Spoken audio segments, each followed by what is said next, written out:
Charlotte Johnson's life was simple but fulfilling.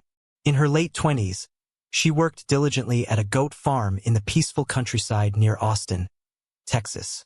Each day was filled with the comforting sounds of bleating goats and the fresh scent of hay. She loved the tranquility of her surroundings, the rhythm of nature, and the sense of purpose her job provided. Charlotte was engaged to Brandon Miller, a 32-year-old insurance agent. He had a charming smile and a way of making her feel special.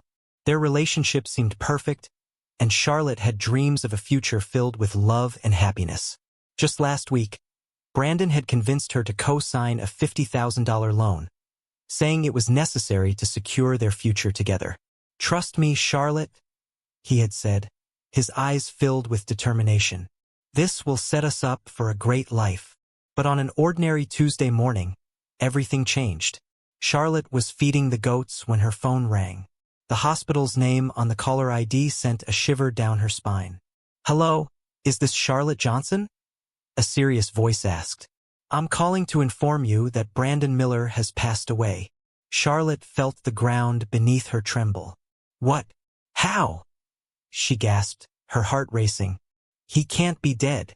I just spoke to him." "I'm sorry, ma'am. He was involved in an accident. You need to come to the city hospital to identify the body." The words felt like a punch to her gut. She dropped the phone, her mind racing with confusion and disbelief. After a moment of panic, Charlotte drove to the hospital, her hands shaking on the steering wheel. Every passing car seemed to mock her urgency. She couldn't understand how this could happen. Brandon was always so careful. As she parked and hurried inside, the sterile smell of the hospital overwhelmed her. The staff seemed distant, their expressions unreadable. An attendant led her to a small, dimly lit room. "I'll need you to identify him," the attendant said flatly, gesturing to the covered figure on the table. Charlotte's heart pounded in her chest as she approached. When the attendant lifted the sheet, Charlotte's breath caught in her throat. This wasn't Brandon. The man lying before her was a stranger, an older, disheveled homeless man. Panic rose within her, swirling with disbelief. "This isn't him," she exclaimed, stepping back. "I need to see Brandon." The attendant frowned, looking at her as if she were losing her mind. "Ma'am, this is the body we have for identification. Are you sure you're not mistaken? Brandon wouldn't be like this. He was—" She couldn't finish her sentence, her voice trembling. Something was very wrong. Just then, a thought struck her. What if Brandon had staged this? The idea felt outrageous but plausible. He had always been good at lying. She turned to the attendant, her voice rising. "Where's the real Brandon? You need to tell me what happened." "Ma'am, I can't discuss details. You need to calm down," the attendant replied, his tone impatient. Charlotte felt a surge of anger and fear. "No, I won't calm down until I know what happened to him." Realizing she was getting nowhere, she rushed out of the room and into the hallway, desperate for answers. Her mind raced as she replayed her last conversation with Brandon, trying to find clues. Why had he asked her to co-sign the loan? What was he hiding? Outside, she took a deep breath, trying to gather her thoughts. Then, she spotted a man sitting alone on a bench, his eyes hollow and distant. He looked like he had just walked out of a nightmare. Something about him tugged at her curiosity. She approached cautiously. "Excuse me," she said, her voice softening. "Do you know anything about Brandon Miller?" The man looked up, startled. "Brandon? I think I saw him," he mumbled, his voice shaky. "He was with someone, a woman. They looked like they were planning something." "What do you mean?" Charlotte pressed, leaning closer. "What were they planning?"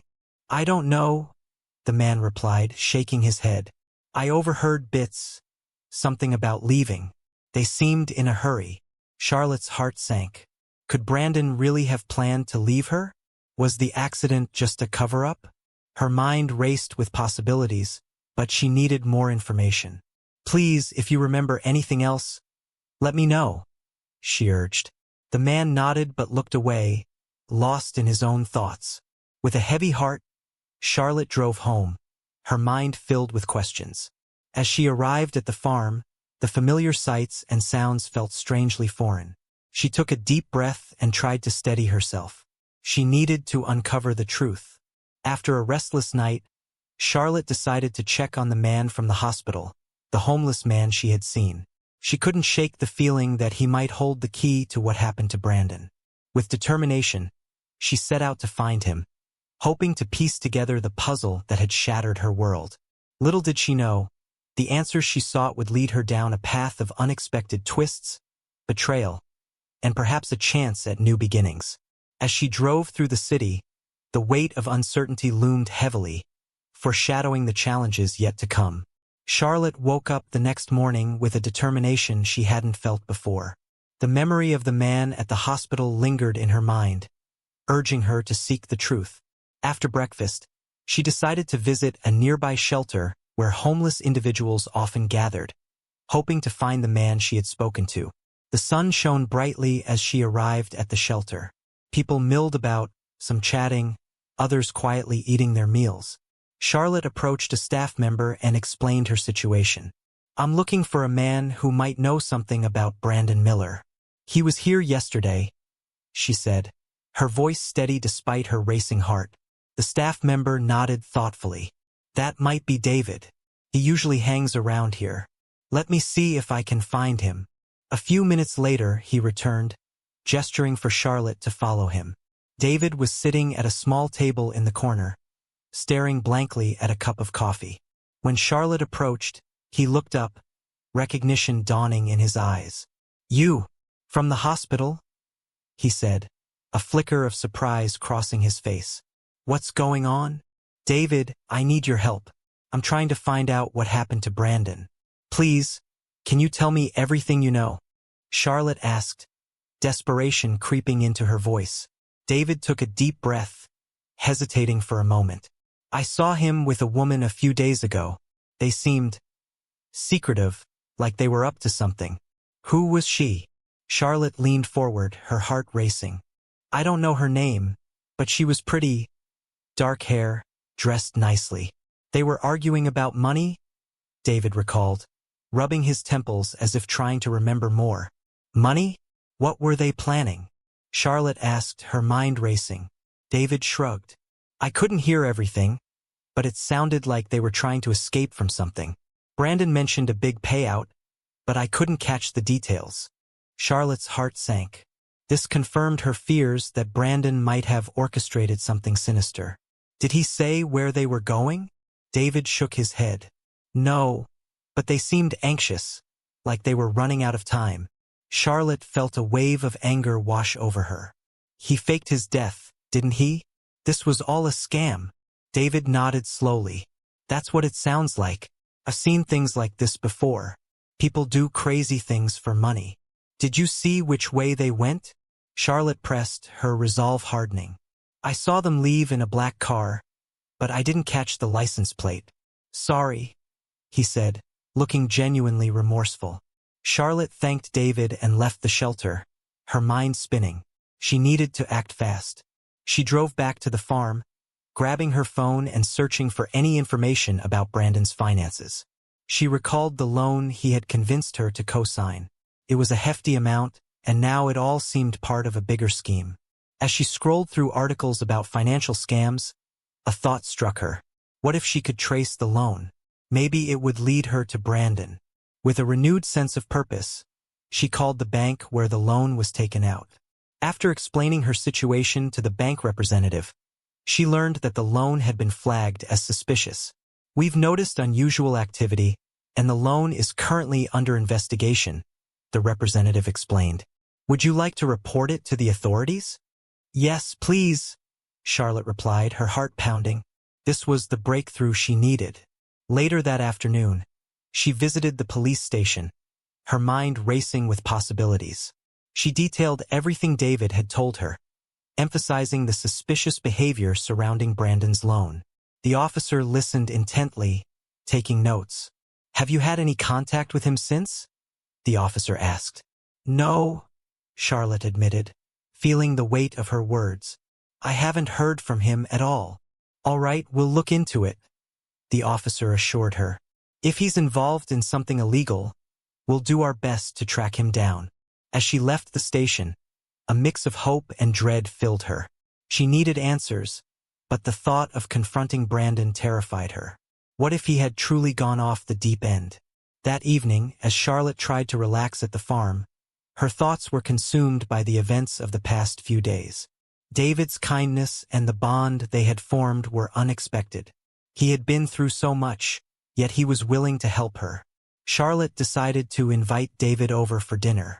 It felt strange, but she appreciated his support, and perhaps they could share more information about Brandon. As she prepared the meal, she couldn't shake the feeling that something significant was changing in her life.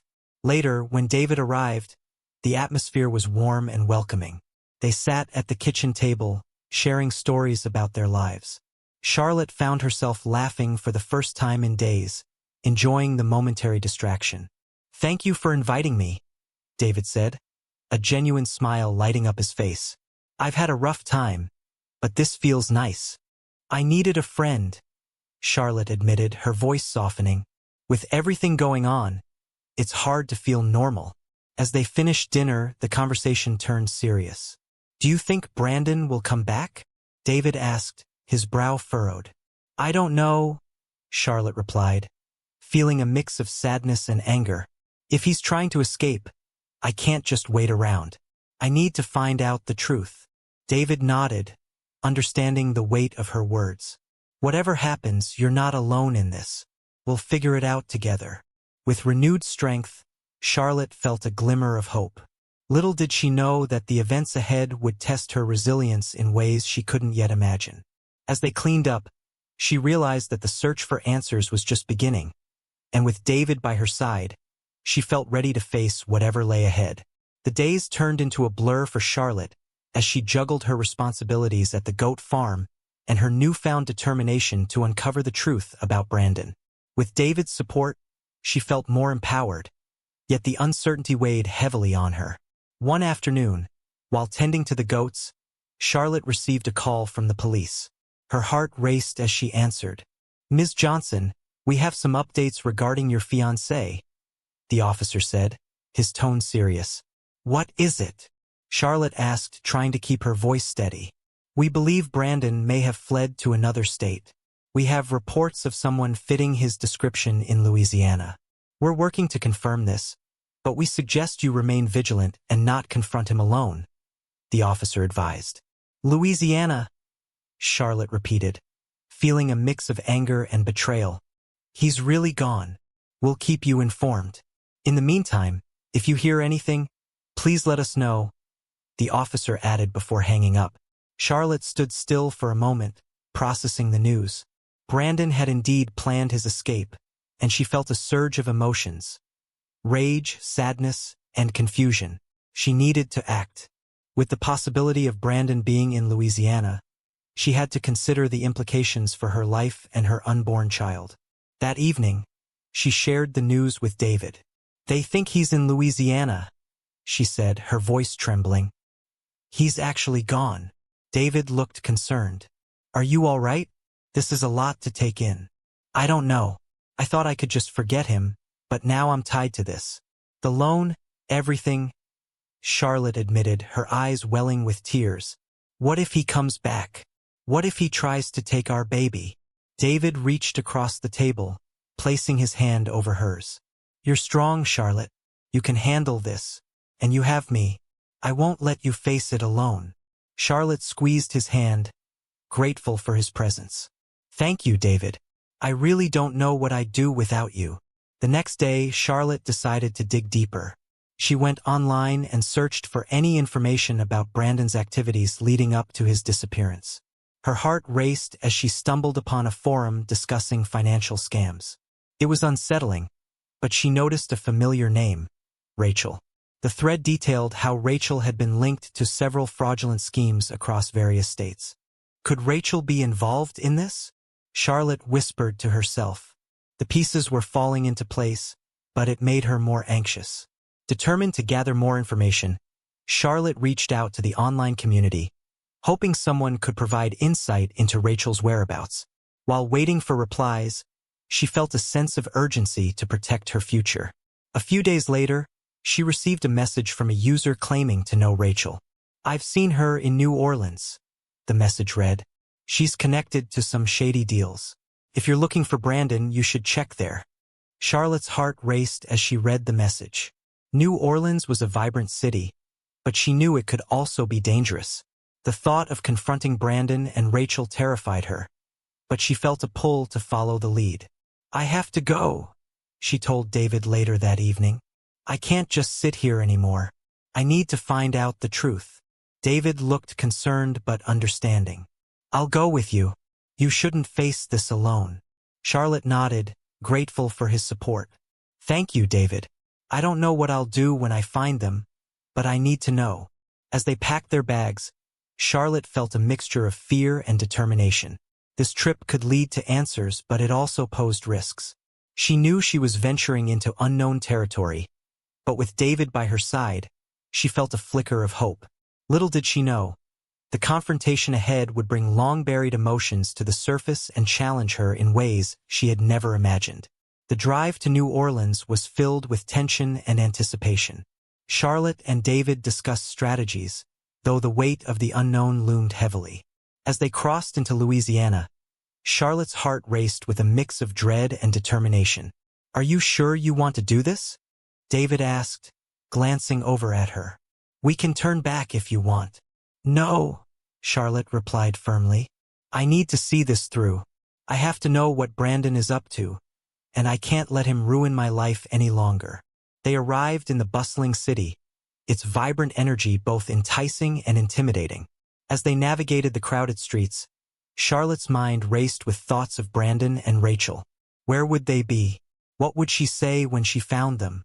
After checking into a small hotel, they decided to visit a local bar known for its lively atmosphere. "Maybe someone here has seen them," Charlotte suggested. They entered, the sound of jazz enveloping them, a stark contrast to the turmoil in her heart. They approached the bar, and Charlotte ordered a drink while David struck up conversations with the patrons. After a while, a woman overheard them discussing Brandon and Rachel. "I think I saw them a few nights ago," she said, leaning in. "They were at a party on St. Charles Avenue. Seemed like they were living it up." "Do you know where the party was?" Charlotte asked, her pulse quickening. "Yeah, it was at a big house near the park. Can't miss it," the woman replied.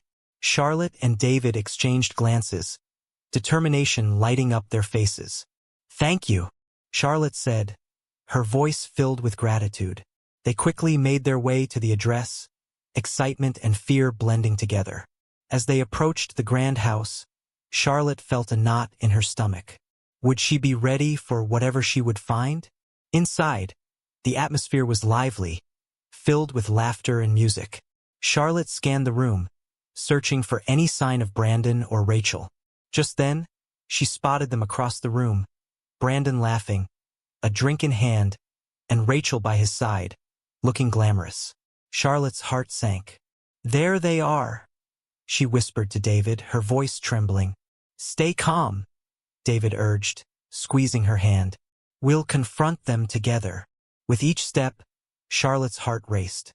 As they approached, Brandon looked up and froze. "Charlotte?" he stammered, his eyes widening in shock. "Brandon, what are you doing?" she demanded, anger and hurt flooding her voice. "You faked your death. You lied to me." He opened his mouth to respond, but Rachel interjected. "This isn't what it looks like, Charlotte." "Then what is it?" "You're living a lie," Charlotte shot back, glaring at them both. Brandon looked torn, glancing between Charlotte and Rachel. I was trying to protect you. I didn't want you to get hurt." "Hurt? You've already hurt me. Do you even care about what you've done?" Charlotte's voice cracked, emotion pouring out. Rachel stepped forward, trying to smooth things over. "We thought we could start fresh. The loan was just too much pressure, and Brandon didn't want to drag you down." "By faking your death? By using someone else?" Charlotte replied, disbelief clear in her voice. Just then, David spoke up. "You've got to face the consequences of your actions, Brandon. Charlotte deserves better than this." Brandon's expression shifted from shock to guilt. I know. I'm sorry. I never meant for it to get this far. I thought I could fix everything. Charlotte took a deep breath, feeling the weight of her anger. You need to make this right, not just for me, but for your son. He deserves to know the truth. Brandon's eyes softened. You're right. I messed up, and I'll do whatever it takes to make it right. I'll go back and face the music. As Charlotte stood there, she felt a mixture of relief and sadness. I hope you do, Brandon. But I can't be part of your life anymore. I've moved on. With that, she turned away, feeling a surge of strength. David followed her, and they left the party behind. As they walked into the cool night air, Charlotte felt a weight lift from her shoulders. Are you okay? David asked, concern etched on his face. Yeah, Charlotte replied, her voice steady. I finally have closure. I can move forward with my life. They walked hand in hand, ready to face whatever came next. Together, they returned to Austin, leaving the chaos behind. Charlotte knew that though the journey had been tumultuous, it had led her to a new beginning, one filled with love, hope, and the promise of a brighter future.